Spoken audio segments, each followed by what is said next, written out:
Okay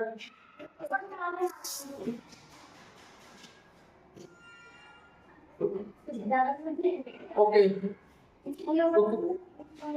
good morning student, welcome to my YouTube channel. आज मैं आपको वर्ब्स के बारे में बताना चाहूंगा। वैसे इस चैप्टर को आप ऑलरेडी जानते हैं वर्ब, लेकिन आज वर्ब के अंदर भी इनसाइड एक और चैप्टर है जिसको हम लोग अलग टाइप से आज हम लोग रिक्रिएट करेंगे।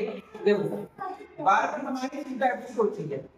एक होती है फाइनेटिव वर्ब, क्या होती है? एक होती है फाइनेटिव वर्ब और दूसरी होती है non finitive verb. Non finitive verb, non finitive verb इनका मतलब ऑलरेडी आपने पढ़ा भी होगा। जैसे अगर हम लोग वर्ब की बात करें तो डूइंग समय एक्शन होता है, इसका जो डिफाइन होता है बट। आज हम लोग अलग तरीके से इसको पढ़ेंगे।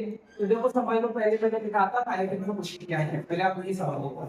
देखो बेटा वर्ब हमारी एग्जैक्टली हो गई फाइनेटिव वर्ब और नॉन फाइनेटिव वर्ब। अब सबसे पहले हम लोग बात करेंगे कि आखिर फाइनेटिव वर्ब होती है तो होती क्या है, क्या होती है? जो फाइनेटिव वर्ब होती है वो होती क्या है?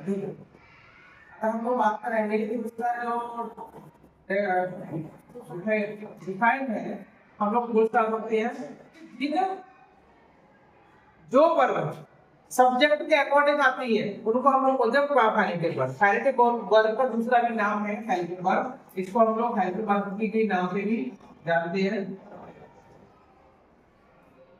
Helping verb according to subject, ये सब्जेक्ट के अकॉर्डिंग बात नहीं है। जैसे आप लोगों ने पढ़ा होगा, जैसे मान लीजिए अगर आई है तो आई के साथ में हैव आता है ना, एम भी आता है, ओके, और है ना, और सेल भी आता है। अगर अगर यही सब्जेक्ट अगर पार्ट में हो जाएगा तो यहाँ पर आई चला जाएगा, समझ आ गया? अगर बी आ जाएगा तो बी के साथ में सिंगुलर में ए जाएगा, ठीक है, पार्ट में भी वन चला जाएगा और फीचर हमारा बिल हो जाएगा। तो कहने का मीनिंग हुआ कि जो फाइनेटिव वर्ब को इंग्लिश में हेल्पिंग वर्ब भी बोलती है, ये हेल्पिंग वर्ब का यूज सब्जेक्ट के अकॉर्डिंग होता है ना, उनको हम लोग बोलते हैं फाइनेटिव वर्ब और ये टेंस में आती है, ठीक है? तो आप समझ जाओगे। जैसे मैंने बोला you have broken this chair, आपने चेयर को तोड़ दिया, ब्रोकन दिस चेयर, आपने चेयर को तोड़ दिया है। तो देखो ये जो है ना है भी यहाँ बेटा फाइनेटिव वर्ब है। तो अब ये अकॉर्डिंग सब्जेक्ट के जो यू है उसके अकॉर्डिंग आ रही है, तो इसको हम लोग फाइनेटिव वर्ब भी बोलेंगे और इसको हम हेल्पिंग वर्ब भी बोलेंगे। क्लियर?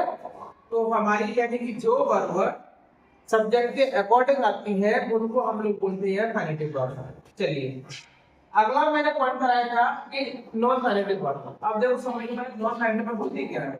नॉन फाइनेटिव वर्ब और इनका क्या होता है? वो वे वर्ब जो सब्जेक्ट के अकॉर्डिंग नहीं आती है, वे वर्ब जो सब्जेक्ट के वे वर्ब जो सब्जेक्ट के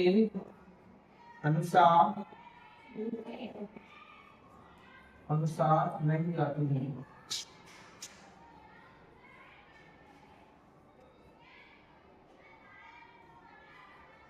कहने का भी ये हुआ कि नॉन फाइनेटिव वर्ब में सब्जेक्ट से कोई मतलब नहीं है, है ना? जैसे ये मैंने एग्जांपल बता रहा हूँ, मैंने बोला मैं आई एम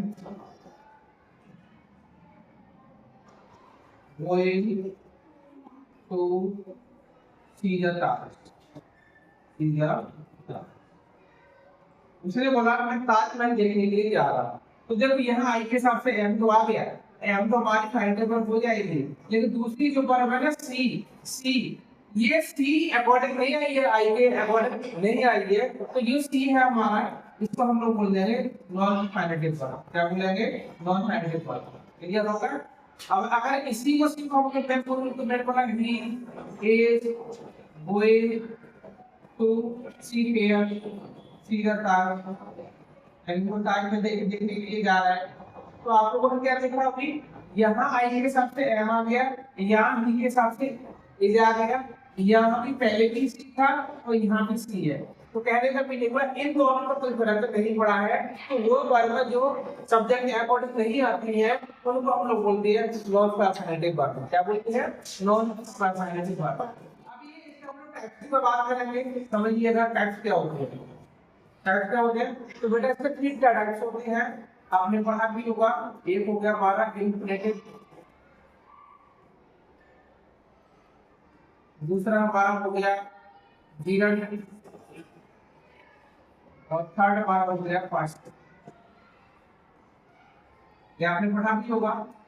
मतलब ये जो तीनों वर्ब होती है ये हमारी नॉन साइंटिफिक कैटेगरी में आती है। चलिए टाइम होता है कल टाइप्स के बारे में मैं आपको कल बताऊंगा। ये इंफिनिटिव क्या होती है, क्या होता है, जीरंड का यूज हम लोग कहाँ करते हैं और पार्टिसिपल का यूज हम लोग कहाँ करते हैं। चलिए बाय बाय, थैंक यू।